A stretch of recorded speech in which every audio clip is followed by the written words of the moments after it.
Maligayang pagbabalik sa channel. Ngayon, gagawa tayo ng medyo kakaiba pero sobrang exciting. Hawak ko ngayon ang iClever BTH20 Kids Noise Cancelling Headphones, gaya ng nakikita ninyo rito. Ngayon, hindi lang basta-basta headphones ang mga ito. Dinisenyo talaga sila para sa mga bata at bilang tito ng ilang napakaaktibong mga bata, gusto kong subukan ito kasama ang aking mga pamangkin. Kaya, spoiler alert, sobrang natuwa sila at pati ako. Sa video na ito, bubuksan natin ang headphones na ito, pag-uusapan ang setup, susuriin ang kalidad ng tunog, titingnan ang noise cancelling features, at syempre, alamin kung kakayanin ba nila, kung makakaligtas sila sa ilang aksidenteng pagkakahulog at mga durability test na pangbata. Simulan na natin.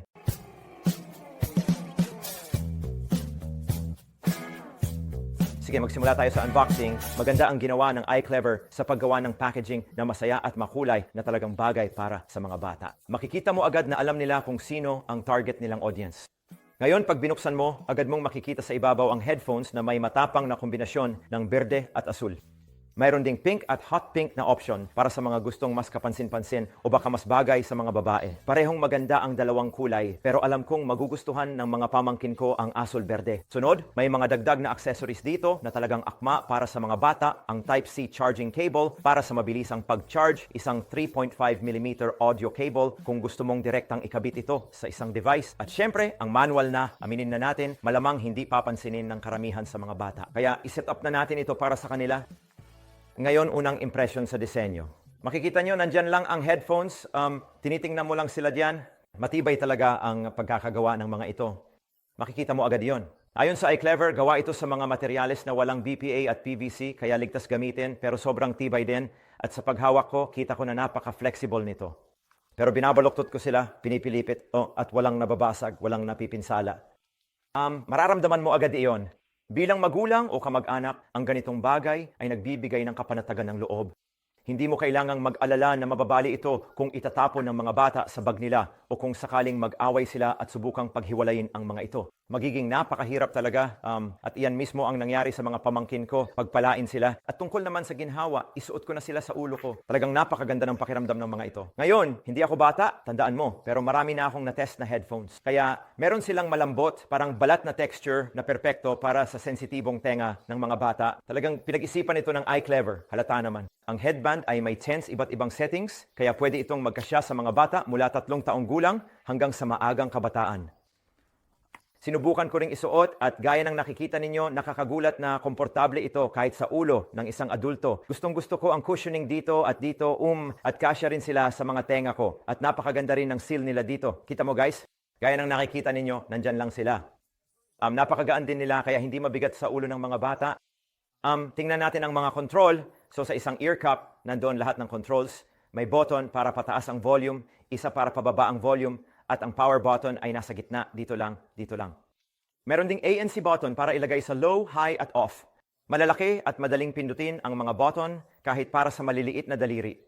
Isa ito sa paborito kong bahaging makita sa aktwal na paggamit. Nang ipinakita ko sa mga pamangkin ko paano gamitin ang button, natutunan nila at ilang minuto, nagpalipat-lipat na sila ng mode at nag-a-adjust ng volume. Mahalaga na gustong-gusto talaga nilang mag-iPad, di ba? Kaya marami silang napala dito. Hindi ko pwedeng ipakita ang mga pamangkin ko sa video dahil mga bata sila at kailangan ng pahintulot ng magulang. Pero ipinapasa ko na lang ang feedback nila. Gustong-gusto nila ito. Kapag ginagamit ang headphones na ito sa labas, maganda ang tunog. Makikita mo ang magandang kalidad ng tunog. Wala kang maririnig na ingay sa background at napakaganda ng kalidad nila. Siguradong magugustuhan ng mga bata gamitin ito sa labas at ang maganda pa, kahit mahulog mo sila, hindi sila basta-basta masisira. Bibigyan kita ng halimbawa, ihuhulog ko sila ngayon at kita mo, hindi ako nag-alala kahit mahulog sila. Kaya sobrang tibay talaga. Kaya ang pag-pair ng device sa BTH20 ay napakadali lang. Ang headphones ay may Bluetooth 5.4, ibig sabihin hindi lang mabilis ang pagkakakonekta, matibay at stable din ang koneksyon. Sinubukan ko ito gamit ang aking telepono at tablet at agad silang nag-connect ng walang aberya. Ipinakita sa pamangkin kung paano ito gawin at kung paano niya ito maipapare sa tablet o mag-isa. Madali nilang nagawa at nakatulong ang voice prompt para gabayan sila sa proseso, maganda rin. Minsan, kailangan ng mga bata ng dagdag na tulong. Mas maganda para sa kanila na may gumagabay kung paano ito gawin. Kaya magagandang headphones ito. Balikan natin yung insert. Tingnan mo kung paano nila nilagyan ng iba't ibang bagay dyan. Kaya matatandaan din ng mga bata kung anong parte ang kanila. Talagang maganda. Ngayon, malaking bagay dito ang kalidad ng tunog. Para sa isang pares ng headphones para sa mga bata, aminado akong na-impress ako. Maniniwala ka bang may 40mm drivers ang mga ito? 40mm sa headphones ng mga bata. Sinubukan ko mismo ang mga ito gamit ang iba't ibang genre. May pop, kaunting classical, at pati na rin konting jazz. Magaling ang headphones sa pagbibigay ng balanse sa bass, mids, at highs. Kaya kung ang mga anak mo ay nakikinig ng paborito nilang pop songs, nanonood ng cartoons, educational audiobook, o naglalaro ng Minecraft, napakaganda ng tunog. Nagpatugtog pa ako ng ilang kanta ng Fleetwood Mac para makita kung paano nito hinahandle ang mga komplikadong layer at iba't ibang boses. Ang bass ay mainit at buo pero hindi nakaka-overpower at sapat ang linaw ng highs kaya maririnig mo ang pagtugtog ng gitara na may magandang detalye. Para sa mga bata, sobra na ang kalidad na ito para sa masayang karanasan sa pakikinig at masasabi kong pumapantay ito sa maraming mamahaling headphones na na-review ko. Kaya alam mo na, mahusay na trabaho, ay clever sa pagkakaroon ng maganda at maganda ring tunog na headphones. Ngayon, magpapatugtog ako ng kaunting sound test para marinig ninyo, para makita ninyo kung ano ang tunog nito at ipaalam ninyo sa akin kung ano ang palagay ninyo.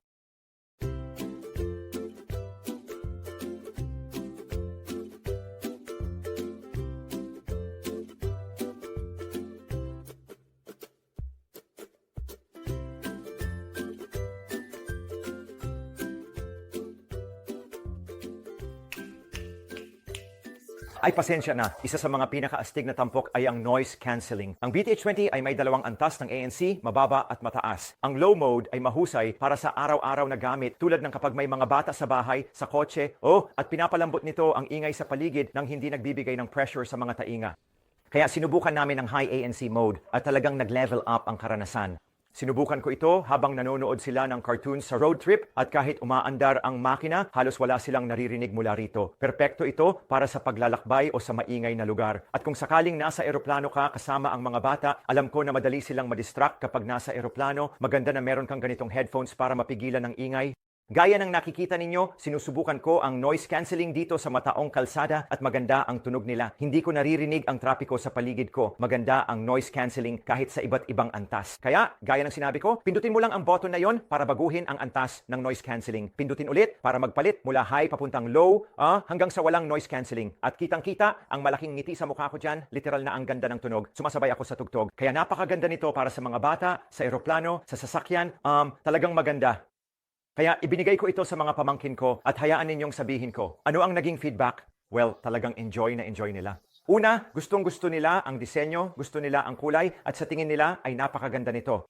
Pangalawa, nagustuhan nila kung gaano ito kakomportable. Pwede nilang isuot sa ulo, makinig sa educational games, at habang gumagawa ng takdang aralin. Mahirap talagang tanggalin ito sa kanila. Ang maganda pa dito, ang volume nito ay limitado lang sa 80 decibels. Ngayon, hindi ko binigyan ng headphones ang mga kamag-anak ko dati kasi nag-aalala ako na baka masyadong lakasan nila ang tunog. Mapipigilan nito na hindi nila aksidenteng masira ang kanilang pandinig. Nakita ko talaga ang mga pamangkin ko na gumagamit ng headphones na sobrang lakas ng tunog at kinailangan ko pang tanggalin sa kanila. Kaya napaka-importante talaga nito. Kaya kapag gumagamit ng headphones ang mga bata, hindi natin masisira ang kanilang pandinig habang bata pa sila. Balik tayo sa tibay. Kaya itong mga headphones na ito, gaya ng sinabi ko, ay dinisenyo para kayanin ang matinding paggamit. Kaya ang isa sa mga pamangkin ko, nilagay talaga ito sa matinding pagsubok na hindi ko man lang napaghandaan. Ibinato nila ito sa sofa, inihulog sa sahig, niliko-liko pa ang ear cap na parang braso ng robot. Hulaan mo kung ano ang nangyari. Walang kahit isang bitak o gasgas. Ginawa talaga ang mga ito para tumagal. At kadalasan sasabihin ko, wag mong gawin yan. Pero sa pagkakataong ito sabi ko, alam mo, sige lang, ilabas mo lang ang trip mo. Oo, buti na lang at nagawa ko yon kasi hindi ko naisip na kung nasira sila, hindi ko na magagawa ang review. Pero ayun, gumana naman. Malaking plus ang haba ng buhay ng baterya. Kapag naka-off ang ANC, umaabot hanggang 60 oras at kahit naka-on, aabot pa rin ng 35 oras. Sobra-sobra yon para sa 4 na linggong gamit nang hindi kailangang mag-charge. Kung kailangan mo ng dagdag na power, mabilis na 10-minutong charge ay makakabigay ng 5 oras sa'yo. Kaya sobrang convenient nito kapag paalis na tayo para sa isang mahabang biyahe o halimbawa gusto nating mag-airplane trip. So, ano ang masasabi ko? Sa kabuuan, talagang na-impress ako sa iClever BTH20 Kids Noise Cancelling Headphones. Ligtas sila, komportable, matibay, at maganda ang tunog. Pinakamahalaga sa lahat, dinisenyo talaga ang mga ito para sa mga bata. Mula sa volume limits hanggang sa malalambot na materyales at matibay na pagkakagawa. Sobrang gustong-gusto ng mga pamangkin ko ang mga ito at nahirapan talaga akong bawiin sa kanila ang headphones. At bilang isang tito, hindi ko ito may re-recommenda ng sapat. Kung naghahanap ka ng maaasahang headphones para sa mga bata na hindi masyadong mahal, siguradong sulit subukan ang mga ito. At makikita mo kung bakit nanalo ng iba't ibang parangal ang iClever gamit ang headphones na ito. May espesyal na promo ang iClever kung saan pwede mong subukan ito ng libre sa volunteer program nila. Magandang pagkakataon kumuha ng pares para sa mga bata. Tingnan ang link sa description kung gusto mong makuha ito. Kung nakatulong ang review, huwag kalimutang mag-like, mag-subscribe at i-click ang notification bell para hindi ka mahuli sa susunod na review. Salamat sa panunood mga kaibigan at magkita-kita tayo sa susunod.